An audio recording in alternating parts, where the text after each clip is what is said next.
Hey guys, what is up? Good morning. Good morning. Brent Abel here, webtennis.com. Another episode of 7 around 7.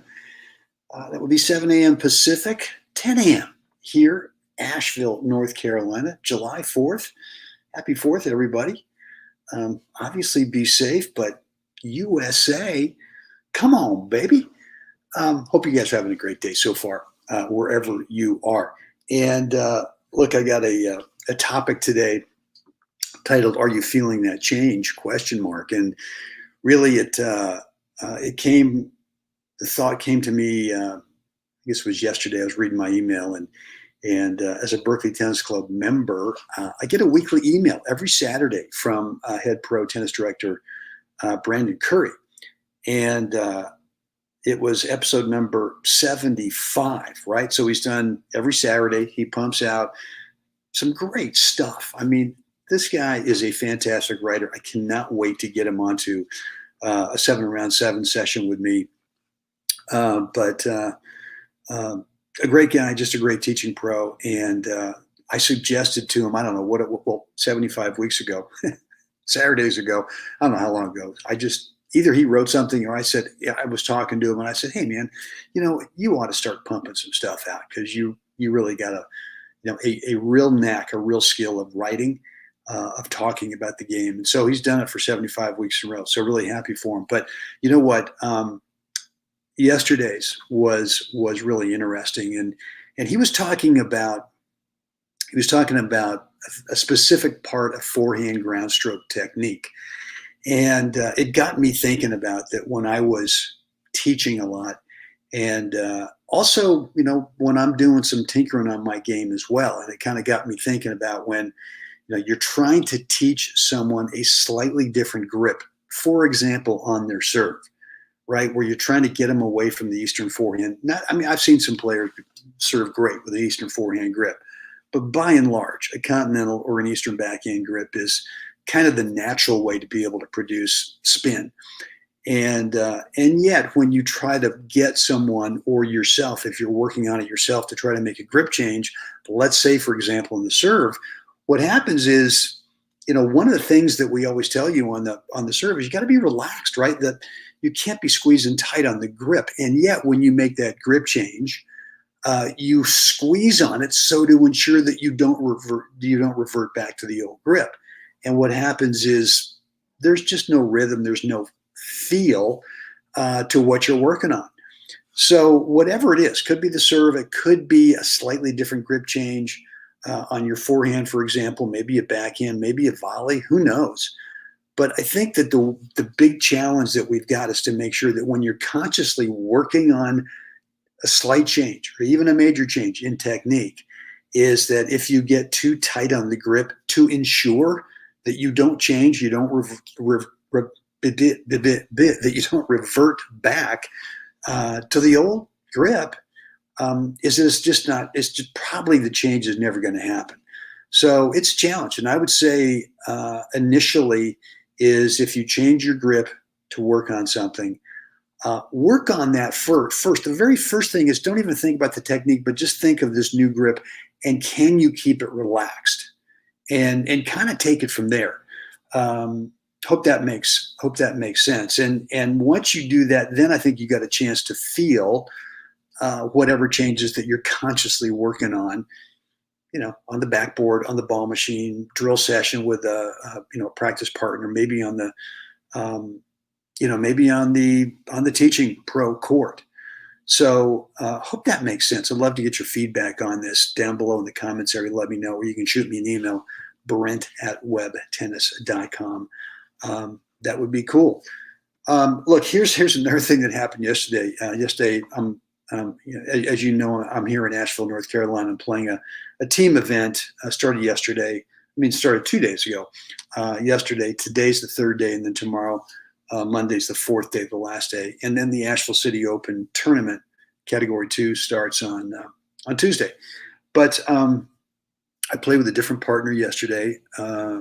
Victory. We played a good team, solid match, and this guy, and we talk a lot about, what do you do when you're playing with a new partner? What do you ask? What do you do? And his first thing to me was, hey, what side do you like to return on? I said, I really prefer the ad side, but I'll do whatever you want to do. And he said, great, you're over there. And the warm up, we didn't talk a lot.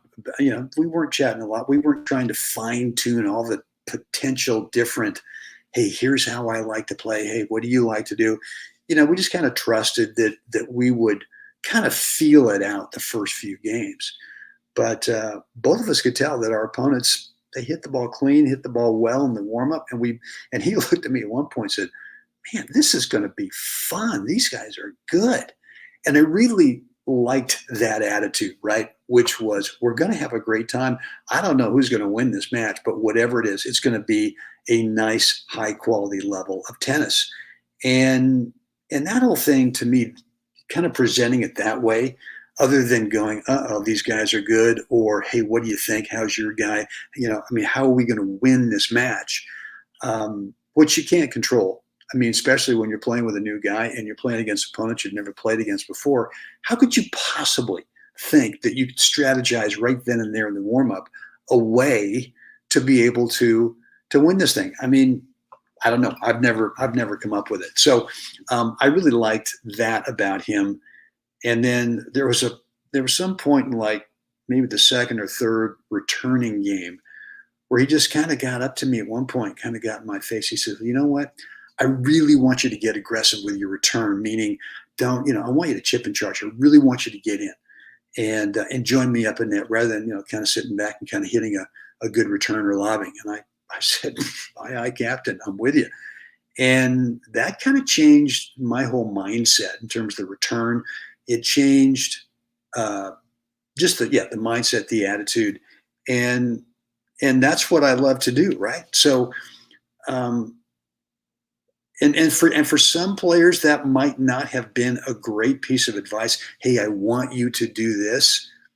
He already knew I could do it. I think he talked to some other players about, who's this guy I'm playing with today? And something, here's what he does. And so he probably noticed I really wasn't doing what other people had told him that I was decent at. And so he just said, hey, man, come on, let's go. Let's do this thing. So, if you've got a partner who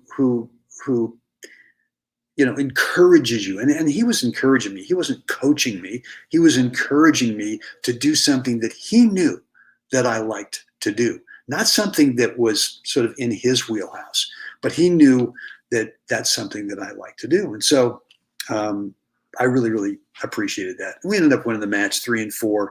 Good match. We had to problem solve our way through a couple of things. We had one of the guys over there who we just had to change our serve target to, and a couple other things. But other than that, it was just like you said in the beginning. In the warm up, we did have fun. It was a good match. Yeah, was it a recipe for winning? I don't know.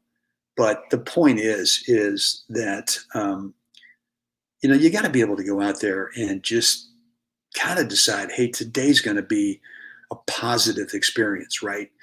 And there's so many ways you can bring up negative things. Look, to me, confidence, what is confidence? Confidence is nothing more than just really positive self-talk, no matter what the situation is.